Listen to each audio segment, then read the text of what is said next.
ಇಷ್ಟು ಹೇಳಿ ಒಂದು ದೃಷ್ಟಿಯಿಂದ ವೃಷಭಾವತಾರದ ಕಥೆಯನ್ನು ಮುಗಿಸಿದ ಮೇಲೆ ಅಂಥ ವೃಷಭಾವತಾರದ ಕಥೆಯನ್ನು ಕೇಳುವುದರಿಂದ ಜನ್ಮ ಸಾರ್ಥಕ ಆಗತ್ತೆ ಅಂತ ಹೇಳ್ತಾರೆ ಭಾಗವತದಲ್ಲಿ. ಅದನ್ನು ಕೇಳುವುದರಿಂದ ನಮ್ಮ ಬದುಕು ಪಾವನವಾಗುತ್ತೆ. ಯಾಕೆಂದರೆ ಒಂದು ಅರ್ಥ, ಆಚರಣೆಗೆ ಒಂದು ಅರ್ಥ ತಿಳಿಯುತ್ತದೆ ಅಂತ ಹೇಳಿ ಆಮೇಲೆ ಹೇಳ್ತಾರೆ ಎಂಥ ಪುಣ್ಯಭೂಮಿ ಈ ಭಾರತ. ಯಾಕೆಂದರೆ ಅಂಥ ಮಹಾನುಭಾವರೆಲ್ಲ ಹುಟ್ಟಿ ಬಂದರಲ್ಲ. ಅಹೋ ಭುವಃ ಸಪ್ತ ಸಮುದ್ರವತ್ಯಾಹ, ಏನು ಎಂಥದು, ದ್ವೀಪೇಶು ವರ್ಷೇಶು ಅಧಿಪುಣ್ಯಮೇತದ್ದು, ಸಪ್ತ ಸಮುದ್ರವತ್ಯಾಹ ಭುವ. ಅಹೋ ಅಂದರೆ ಈ ಭೂಮಿ, ಈ ಭಾರತ ಭೂಮಿಯ ಭಾಗ್ಯ ಎಂಥದು. ಯಾಕೆಂದರೆ ಸಪ್ತ ಸಮುದ್ರವತ್ಯಾಹ ಭುವ, ಈ ಭೂಮಿಯಲ್ಲಿ 7 ಸಮುದ್ರಗಳಿಂದ ಸುತ್ತುವರಿದ ಈ ಭೂಮಿ ಅಂತ ಹೇಳಿ ಹುಡುಕ್ಲಿಕ್ಕೆ ಹೋಗಬೇಡಿ, ಸಿಗೋಲ್ಲ 7 ಸಮುದ್ರ. ಯಾಕೆಂದರೆ ಅದು 2 ಥರ. ಅದರಲ್ಲಿ ಸಪ್ತ ಸಮುದ್ರವತಿ ಭೂಮಿ ಅನ್ನೋದು ಒಂದು ಕಾನ್ಸೆಪ್ಚುವಲ್ ಆಗಿರತಕ್ಕಂಥದ್ದು, ಒಂದು ಕಾನ್ಸೆಪ್ಟ್ ಬೇರೆ ಇದೆ. ಇನ್ನೊಂದು ವಾಸ್ತವಿಕವಾಗಿರತಕ್ಕಂಥ ಮುಖವೂ ಇದೆ. ಆದರೆ ಶಾಸ್ತ್ರಕಾರರು ಹೇಳ್ತಾರೆ ಭೂಮಿಯಲ್ಲಿ ಎರಡು ವಿಭಾಗ ಇದೆ. ಒಂದು ವಿಸಿಬಲ್ ಅರ್ತ್, ಇನ್ನೊಂದು ಇನ್ವಿಸಿಬಲ್ ಅರ್ತ್. ನಿಮ್ಮ ಕಣ್ಣಿಗೆ ಕಾಣುವ ಭೂಮಿಯನ್ನು ಮಾತ್ರ ನೀವು ಗುರುತಿಸಬಲ್ಲಿರಿ, ನೀವು ಅದರ ಬಗ್ಗೆ ಭೂಗೋಳ ರಚನೆ ಮಾಡಬಲ್ಲಿರಿ. ನಿಮ್ಮ ಜಿಯೋಗ್ರಫಿ ನಿಮ್ಮ ವಿಸಿಬಲ್ ಅರ್ಥಿನ ಮೇಲೆ ಇದೆ, ನಮ್ಮದು ಇನ್ವಿಸಿಬಲ್ ಅರ್ಥಿನ ಮೇಲೆ ಅಂತ. ಕ್ಷೀರ ಸಮುದ್ರ ಅಂತ ಕಣ್ಣಿಗೆ ಕಾಣೋದಿಲ್ಲ. ಯಾಕೆಂದರೆ ಅಲ್ಲಿ ಇರೋದು ವೈಕುಂಠ ಲೋಕ, ಶ್ವೇತದ್ವೀಪ, ಅದು ಯಾವುದು ಕಣ್ಣಿಗೆ ಕಾಣುವಂಥದ್ದಲ್ಲ. ಅಂದರೆ ಸೂಕ್ಷ್ಮ ದೃಷ್ಟಿಯ ಯೋಗ ದೃಷ್ಟಿಯಿಂದ ಕಾಣಬಹುದಾದ ಒಂದು ಪ್ರದೇಶ ಅದು ನಮ್ಮ ಕಣ್ಣಿಗೆ ಕಾಣೋಲ್ಲ. ಅದು ಅದೃಶ್ಯ ಭೂಮಿ ಭಾಗ ಅಂತ, ಅದು ದೃಶ್ಯಾದೃಶ್ಯ ಭೂಮಿ ಅಂತ ಪುರಾಣಗಳಲ್ಲಿ ಅದನ್ನು ವಿಭಾಗ ಮಾಡಿದ್ದಾರೆ.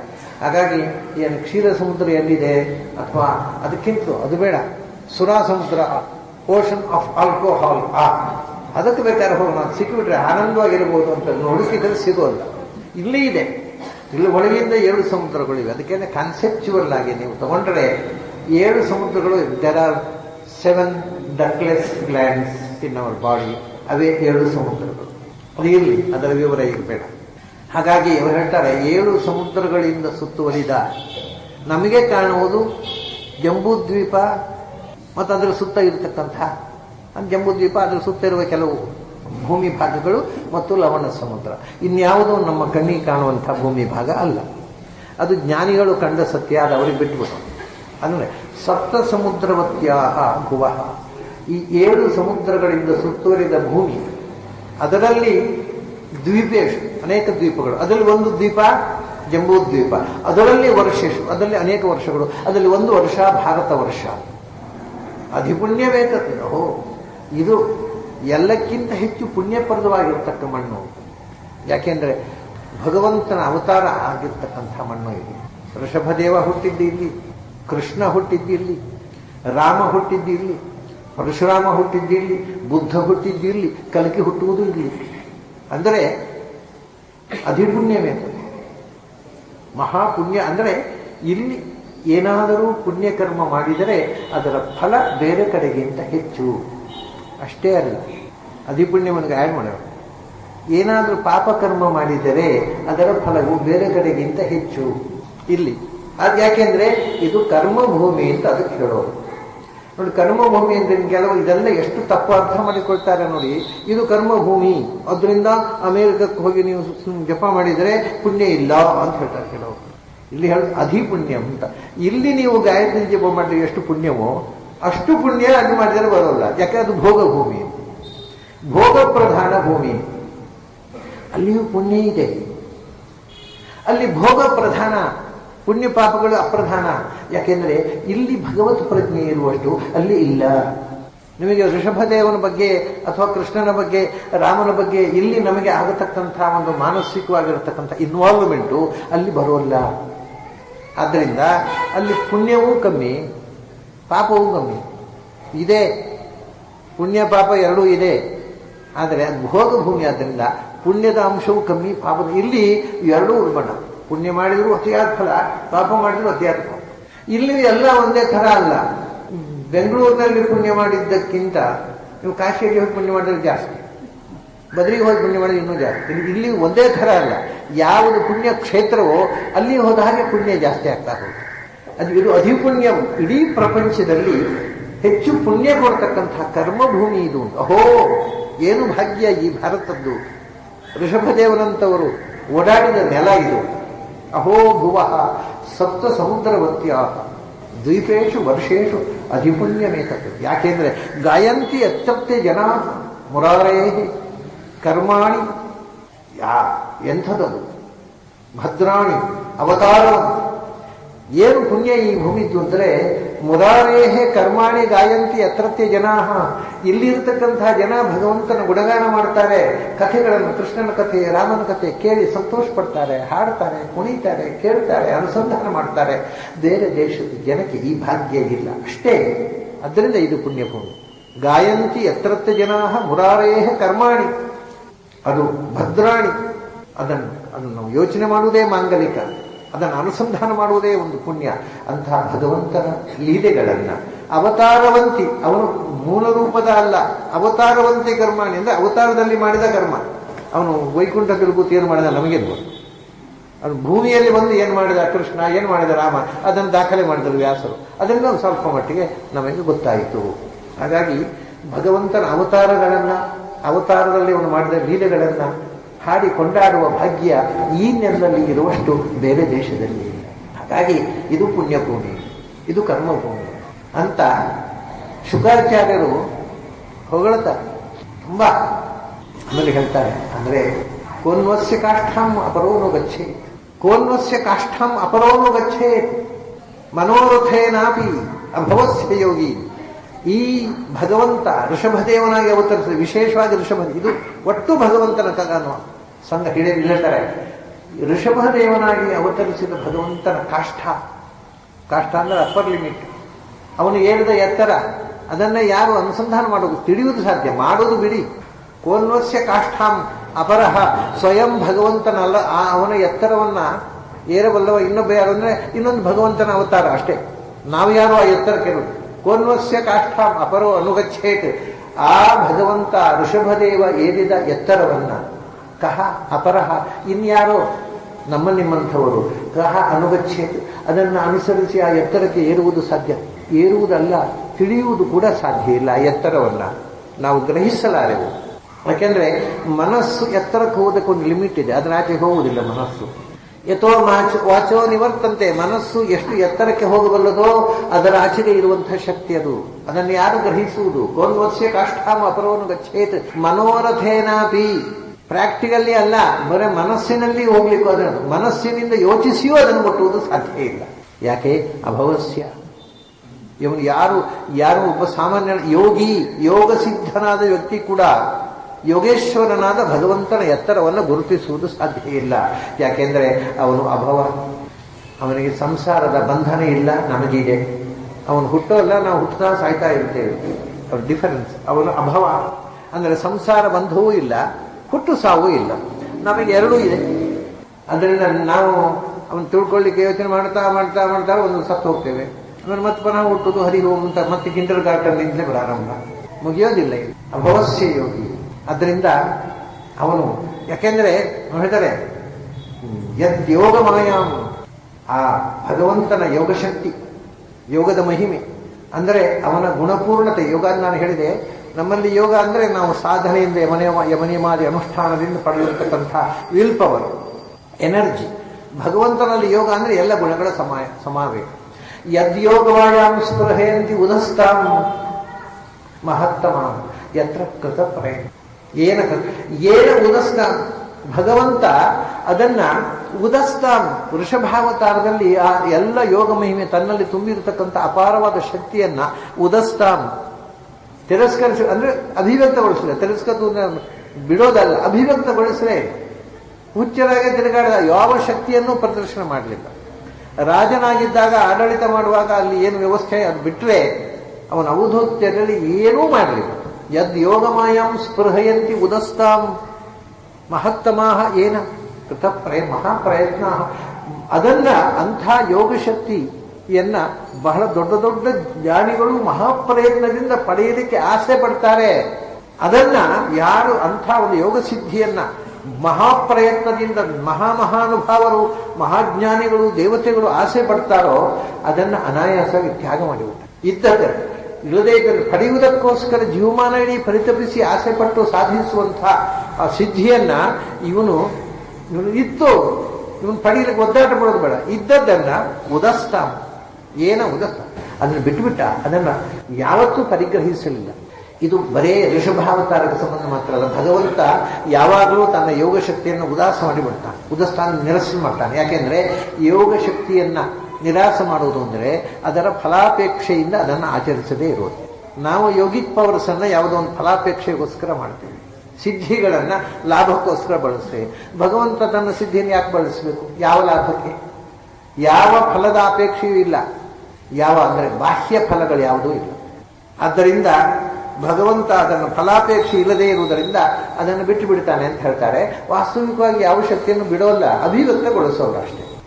ಹೀಗೆ ಇರತಕ್ಕಂಥ ಭಗವಂತನ ಭಕ್ತಿಯಲ್ಲೇ ಜೀವನದ ಸಾರ್ಥಕ್ಯವನ್ನು ಕಾಣ್ತಾರೆ ಜನ. ಅಂತ ಹೇಳ್ತಾರೆ, ಯಸ್ಯಾಮೇವ ಕವಯಃ ಆತ್ಮಾನಂ ಅವಿರತ ವಿವಿಧ ವ್ರಜಿನ ಸಂಸಾರ ಪರಿತಾಪ ಉಪತಪ್ಯಮಾನಂ ಅನುಸವನಂ ಸ್ನಾಪಯಂತಹ.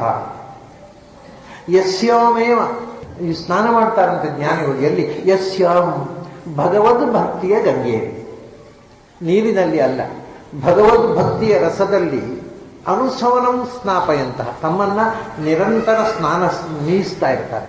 ಸದಾ ಸ್ನಾನ. ನಾನು ಗೋವಿಂದೇತಿ ಸದಾ ಸ್ನಾನಂ ಗೋವಿಂದೇತಿ ಸದಾ ಜಪ ಅಂತಿಲ್ವ? ಭಗವಂತನ ನಾಮಸ್ಮರಣೆ ದೊಡ್ಡ ಜಪ, ದೊಡ್ಡ ಸ್ನಾನ. ಅದನ್ನೇ ಹೇಳಿದೆವು. ಯಾವ ಭಕ್ತಿ ಎಂಬ ಗಂಗೆಯಲ್ಲಿ ಅನುಸವನಂ ಅಂದರೆ ಅನುಕಾಲ ನಿರಂತರಂ ಸ್ನಾಪಯಂತಹ ನೀಸ್ತಾ ಇರ್ತಾರೆ. ಯಾರನ್ನೂ ಅಲ್ಲ, ತಮ್ಮನ್ನೇ. ಆತ್ಮಾನಂ ಅನುಸವನಂ ಸ್ನಾಪಯಂತಹ, ಅವರಿಗೆ ಅವರ ಸ್ನಾನಕ್ಕೆ ಯಾವ ನೀರು ಬೇಡ, ಭಗವಂತನ ಭಕ್ತಿ ಎಂಬ ಗಂಗಾ ಜಲದಲ್ಲಿ ನಿರಂತರ ಸ್ನಾನ ಮಾಡ್ತಾ ಇರ್ತಾರೆ. ಯಾರು ತಾನು ಅಂದರೆ ಎಂಥದ್ದು? ಅದು ತನ್ನ ಸ್ಥಿತಿ ಏನಿದೆ, ಅವಿರತ ವಿವಿಧ ವ್ರಜಿನ ಸಂಸಾರ ಪರಿತಾಪ ಉಪತಪ್ಯಮಾನಂ. ಅವಿರತ ವಿವಿಧ ವ್ರಜಿನ, ಬದುಕು ಅಂತಂದರೆ ನಿರಂತರ ಮಾಡುವ ಬಗೆ ಬಗೆಯ ಪಾಪಗಳು. ಅವಿರತ ಅಂದರೆ ಕಂಟಿನ್ಯೂಯಸ್, ಕಾನ್ಸ್ಟಂಟ್ ಆಗಿ ಮಾಡ್ತಕ್ಕಂಥ. ವಿವಿಧ ವ್ರಜನ ಅಂದರೆ ವೇರಿಯಸ್ ಸಿನ್ಸ್, ಬೇರೆ ಬೇರೆ ಬಗೆಯ ಪಾಪಗಳು. ವ್ರಜಿನ ಅಂತ ಅನ್ನೋದಕ್ಕೆ ಪಾಪ ಅಂತಲೂ ಅರ್ಥ ಇದೆ, ದುಃಖ ಅಂತಲೂ ಅರ್ಥ ಇದೆ. ಬೇರೆ ಬೇರೆ ಪಾಪಾಚರಣೆ, ನಮ್ಗೆ ಗೊತ್ತಿದ್ದೋ ಗೊತ್ತಿಲ್ಲದೆಯೋ, ಕೆಲವೊಂದು ಗೊತ್ತಿದ್ದೂ ಕೂಡ ನಮ್ಮನ್ನು ನಾವು ನಿಗ್ರಹಿಸಲಾರದೆ ತಪ್ಪು ಮಾಡ್ತೇವೆ. ಕೆಲವೊಮ್ಮೆ ತಪ್ಪು ಅಂತ ಗೊತ್ತಿಲ್ಲದೆ ತಪ್ಪು ಮಾಡ್ತೇವೆ. ಕೆಲವೊಮ್ಮೆ ಅದೇ ಸರಿ ಅಂತ ಭ್ರಮೆಯಿಂದ ತಪ್ಪು ಮಾಡ್ತೇವೆ. ಕೆಲವು ಸಂಪ್ರದಾಯವಾದಿಗಳು ಅದು ಸಂಪ್ರದಾಯ ಅಂತ ಮಾಡೋದು, ಅದು ತಪ್ಪು ಅಂತ ಗೊತ್ತಿರೋದಿಲ್ಲ ಪಾಪ. ಅದು ಸಂಪ್ರದಾಯ ಅಂಧ ಸಂಪ್ರದಾಯ ಅಂತ ಗೊತ್ತಿರೋದಿಲ್ಲ. ಹಾಗೆ ಇವಾಗ ತಪ್ಪು ಮಾಡೋದು, ತಪ್ಪು ಗೊತ್ತಿಲ್ಲದೆ ತಪ್ಪು ಮಾಡೋದು. ಹೆಣ್ಮಕ್ಳು ವಿಷ್ಣು ಸಹಸ್ರನಾಮ ಹೇಳಬಾರದು, ಆಯ್ತಾ? ಇದು ಒಂದು ಅಶಾಸ್ತ್ರೀಯವಾದ ಅಂಧ ಸಂಪ್ರದಾಯ. ಅಲ್ಲಿ ಎಷ್ಟು ಜನ ಅದನ್ನು ನಾನು ಹೇಳಬಾರದಪ್ಪ ಅಂತ ಹೆದರ್ಕೊಂಡು ಕೂತಿದ್ದೆ ನೋಡಿ. ಹೇಳದೆ ಎಷ್ಟು ಜನ ಭಗವಂತನ ಆ ನಾಮಸ್ಮರಣೆಯ ಭಾಗ್ಯದಿಂದ ವಂಚಿತರಾಗಿದ್ದಾರೆ. ಯಾಕೆಂದ್ರೆ ಸಂಪ್ರದಾಯದ ಭಯ. ಅದು ಹೇಳಬಾರದು ಅಂತ ಯಾರೋ ಪಂಡಿತರು ಹೇಳಿಬಿಟ್ಟಿದ್ದಾರೆ. ಅವರು ಎಷ್ಟು ಪಂಡಿತರು ಅಂತ ಇವರಿಗೆ ಗೊತ್ತಿಲ್ಲ. ಅದು ಅವರೇನು ಪಂಡಿತರು ಹೇಳ್ತಾರೆ ಅಂತ ಈ ಅಪಂಡಿತರೆಲ್ಲ ಮಾಡದೆ ಬಿಡೋದು. ಪಂಡಿತರು ಅಪಂಡಿತರು ಇರ್ತಾರೆ, ಅದು ಈ ಅಪಂಡಿತರಿಗೆ ಗೊತ್ತಾಗೋದು. ಏನೂ ತಿಳುವಳಿಕೆಯಿಲ್ಲದೆ ಇದ್ದವರು ಧರ್ಮ ಬೋಧನೆಗೋಸ್ಕರ ಅಭಯಹಸ್ತ ಮತ್ತು ಜ್ಞಾನಹಸ್ತ ಹೇಳೋದು ನಿಂತು ಬಿಟ್ಟದೆ ಇವತ್ತಿನ ದೊಡ್ಡ ದುರಂತ. ಏನೂ ಗೊತ್ತಿಲ್ಲ, ಆದರೆ ಜಗತ್ತಿಗೆ ನಾವು ಉಪದೇಶ ಮಾಡ್ಲಿಕ್ಕೆ ಬಂದು ಜಗದ್ಗುರುಗಳು ಅಂತ ಅಭಯಹಸ್ತ ಹಾಕಿ ಫೋಟೋ ತೆಗೆಸ್ಕೊಂಡ್ಬಿಡ್ತಾರೆ. ಇಂಥ ಪೆದ್ದುಗಳು ಧರ್ಮಪೀಠದಲ್ಲಿ ಕೂತರೆ ಆಗುವ ದುರಂತ ಇವತ್ತೇನಾಗ್ತಾ ಇದೆ ಅದು. ಹಾಗಾಗಿ ಅವಿರತ ವಿವಿಧ ವ್ರಜಿನ, ನಮ್ಮ ಜೀವನದಲ್ಲಿರುವ ನಿರಂತರ ನಾವು ಮಾಡತಕ್ಕ ತಪ್ಪುಗಳು ಮತ್ತು ತಪ್ಪಿನ ಫಲವಾಗಿ ನಾವು ಅನುಭವಿಸುವ ವ್ರಜಿನ ಅಂದ್ರೆ ದುಃಖ ಮತ್ತು ಪಾಪ ಎರಡೂ. ವ್ರಜಿನಂ ದುಃಖಂ ಅಕಂ ತೌದಹ ಅಂತ ಕೋಶ. ಆ ಪಾಪಗಳಿಂದ ತುಂಬಿರತಕ್ಕ ಸಂಸಾರ, ಬದುಕು, ಲೈಫ್, ಅದರ ಸಂಸಾರದಲ್ಲಿ ನಿರಂತರ ಅನುಭವಿಸುವ ಪರಿತಾಪ, ಒದ್ದಾಟಗಳು, ಸಂಕಟಗಳು. ಅದರಿಂದ ಉಪತಪ್ಯಮಾನಂ, ಆ ಒದ್ದಾಟಕ್ಕೆ ಒಳಗಾಗಿರ್ತಕ್ಕ ತನ್ನನ್ನು ಜ್ಞಾನಿಗಳು ಅವ್ರಿಗೇನಾಗಿದೆ, ಆ ಸಂತಾಪ ಹೋಗ್ಬೇಕಾದ್ರೆ ಏನು ಮಾಡಬೇಕು? ಬಿಸಿ ಹೋಗ್ಬೇಕಾಗಿದೆ ತಂಪು ಮಾಡಬೇಕು. ಅದಕ್ಕೆ ಆ ವಿವಿಧ ವ್ರಜನಗಳಿಂದ ಆಗಿರ್ತಕ್ಕ ಪರಿತಾಪ, ಒಳಗೆ ಸುಡ್ತಾ ಇರ್ತದೆ ಮಾಡಿದ ಪಾಪಕರ್ಮ, ಅದನ್ನು ತಂಪು ಮಾಡಬೇಕಾದ್ರೆ ಭಗವದ್ಭಕ್ತಿಯ ತಣ್ಣೀರಿನಲ್ಲಿ ಅದನ್ನು ಬೇಯಿಸಬೇಕು. ಆಗ ತಂಪಾಗತ್ತೆ, ಸ್ವಲ್ಪ ಆ ಪರಿತಾಪ, ಅದರ ಫೋರ್ಸ್ ಕಮ್ಮಿ ಆಗುತ್ತೆ. ಆತ್ಮಾನಂ ಅನುಸವನಂ ಸ್ನಾಪಯಂತಹ. ಅದರಿಂದ ಏನು ಅಂದರೆ ಅದರಿಂದ ಅವರಿಗೆ ತುಂಬಾ ಖುಷಿಯಾಗುತ್ತೆ. ತಯೈವ ಪರಯ ಭಗವಂತ ಆನಂದ. ಎಂಥ ಆನಂದ ಅದು! ಆ ಭಗವಂತನ ಚಿಂತನೆಯ ಭಕ್ತಿಯ ನೀರಿನಲ್ಲೇ ಮುಳುಗಿ ಬಿಡುವುದು, ಅವಗಾಹನ ಮಾಡ್ತಾ ಇರುವುದಂತಲ್ಲ. ತಯೈವ ಪರಯ ನಿರ್ವೃತ್ಯ, ಅದೇ ಒಂದು ಶ್ರೇಷ್ಠವಾದ ಆನಂದ. ಅದಕ್ಕೆ ಸಾಟಿಯಾದ ಆನಂದ ಎಲ್ಲೂ ಸಿಗೋಲ್ಲ. ಆ ಆನಂದ ಗೊತ್ತಿಲ್ಲ ಅಂತ ನಾವು ಆನಂದ ಹುಡುಕೊಂಡು ಥಿಯೇಟ್ರಿಗೆ ಹೋಗ್ತೇವೆ, ಕ್ಲಬ್ಗೆ ಹೋಗ್ತೇವೆ, ರೆಸ್ಟೋರೆಂಟ್ಗೆ ಹೋಗ್ತೇವೆ. ಆದರೆ ಈ ಆನಂದ ಗೊತ್ತಿದ್ರೆ ಅಲ್ಲಿ ಹೋಗಿ ಮನಸ್ಸಾಗೋಲ್ಲ. ಅದು ಗೊತ್ತಿಲ್ಲ, ಅದರಿಂದ ಎಲ್ಲಿ ಆನಂದ ಸಿಗುತ್ತೆ ಅಂತ ಎಲ್ಲೆಲ್ಲೋ ಕ್ಲಬ್ಬಿಗೆ, ಥಿಯೇಟ್ರಿಗೆ ಎಲ್ಲೆಲ್ಲಿಗೋ ಹೋಗ್ತಾ ಇರ್ತೇವೆ. ಅಲ್ಲಿ ಹೋದ್ಮೇಲೆ ಇಲ್ಲಿ ಆನಂದ ಇಲ್ಲ ಅಂತ ಗೊತ್ತೆ, ಅದಷ್ಟೊತ್ತಿಗೆ ಕಾಲ ಮಿಂಚಿ ಹೋಗಿರುತ್ತೆ.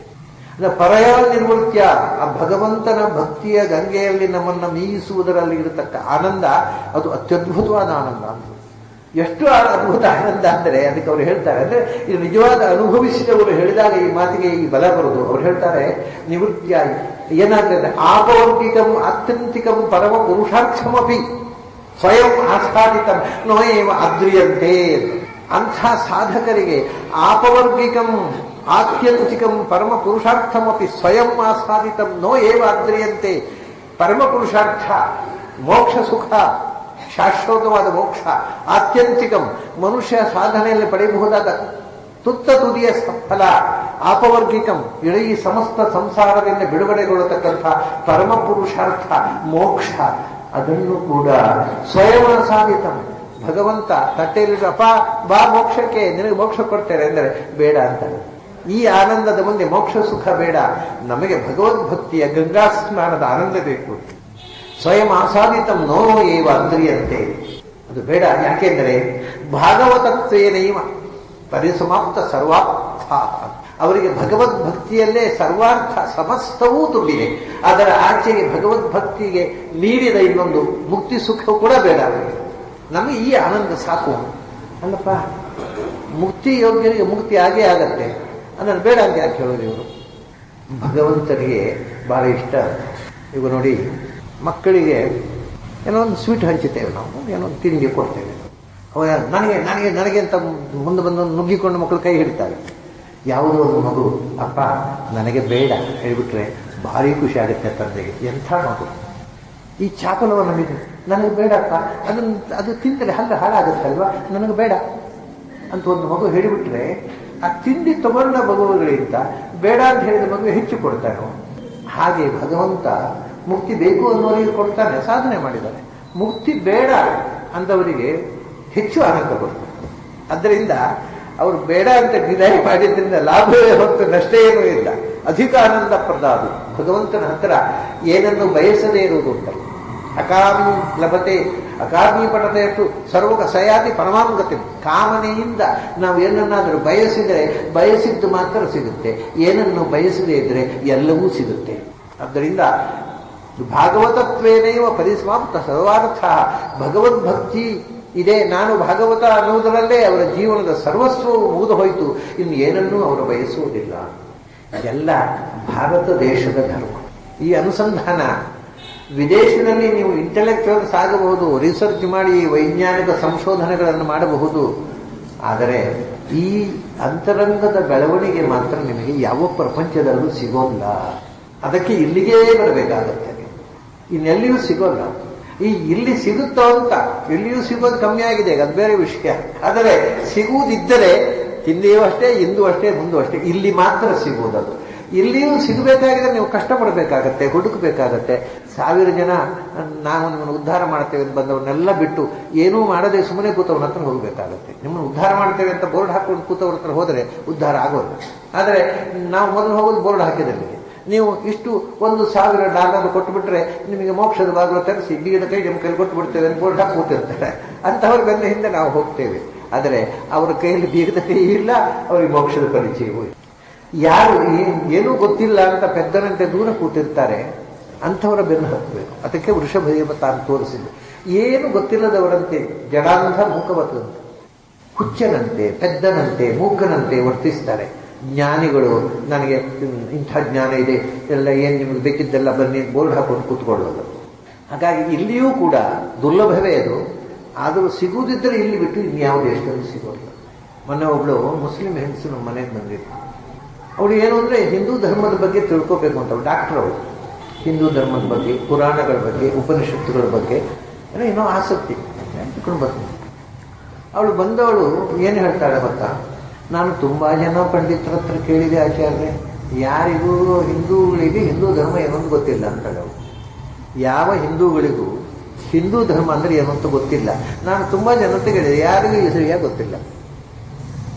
ಇದು ಸತ್ಯ. ಸುಮ್ಮನೆ ನಾವು ವೇಷ. ಜ್ಞಾನ ಇಲ್ಲ, ಇದ್ದರೂ ಜ್ಞಾನದಲ್ಲಿ ಡೆಪ್ತ್ ಇಲ್ಲ. ಆದರೆ ಆ ಭಾಗ್ಯ ನಾವು ಎಷ್ಟು ಆಳಕ್ಕೆ ಹೋದರೆ ಹೊರಗಿನಿಂದ ಎಷ್ಟು ವಿಸ್ತಾರಗೊಳ್ಳಬಹುದು. ಬೇರೆ ದೇಶದಲ್ಲಿ ನೀವು ಒಳಗಿನಿಂದ ವಿಸ್ತಾರಗೊಳ್ಳಬೇಕಾಗಿದ್ದರೆ ಇಲ್ಲಿಗೆ ಬರಬೇಕು. ಅಂತರಂಗದ ವಿಸ್ತಾರಕ್ಕೆ ಬೇರೆ ಪ್ರಪಂಚದಲ್ಲಿ ಜಾಗ ಇಲ್ಲ. ಬಾಹ್ಯ ವಿಸ್ತಾರಕ್ಕೆ ಎಲ್ಲಿ ಬೇಕಾದರೂ ಹೋಗಿ, ಆದರೆ ಆವಾಗ ಆತ್ಮವಿಸ್ತಾರ ಆಗೋದಿಲ್ಲ. ಬಾಹ್ಯ ವಿಸ್ತಾರ ಆಗುತ್ತೆ. ನಮ್ಮ ಬ್ಯಾಲೆನ್ಸು ಬ್ಯಾಂಕಿನಲ್ಲಿ ಜಾಸ್ತಿ ಆಗ್ತಾ ಹೋಗುತ್ತೆ, ಪಾಸ್ಬುಕ್ಕಿನಲ್ಲಿ ಸಂಖ್ಯೆ ಜಾಸ್ತಿ ಆಗ್ತಾ ಹೋಗುತ್ತೆ, ಒಳಗಿನ ಅಂತರಂಗದ ಸಂಖ್ಯೆ ಕುಸಿತಾ ಹೋಗುತ್ತೆ. ಈ ಒಳಗಿನ ನ್ಯೂಮರಾಲಜಿ ಬೇಕು ನಮಗೆ. ಆ ಒಳಗಿನ ನ್ಯೂಮರಾಲಜಿ ಬೇಕು ಅಂತಂದರೆ ಮತ್ತೆ ವೇದಿಕ್ ಲಿಟ್ರೇಚರಿಗೆ ಬರಬೇಕು, ಬೇರೆ ಕಡೆ ಸಿಗೋದಿಲ್ಲ. ಅದನ್ನು ಮಹಾಭಾರತಕ್ಕೆ ಬರಬೇಕು. 18 ಮಹಾಭಾರತ, ಭಗವದ್ಗೀತೆ 18, ಪುರಾಣಗಳು 18. ಈ 18ರ ನಂಟು ಗೊತ್ತಾಗಬೇಕಾಗಿದ್ದರೆ ಭಾರತಕ್ಕೆ ಬರಬೇಕು ಹೊರತು ವೆಸ್ಟಿನಲ್ಲಿ ತಿಳಿಯೋಲ್ಲ.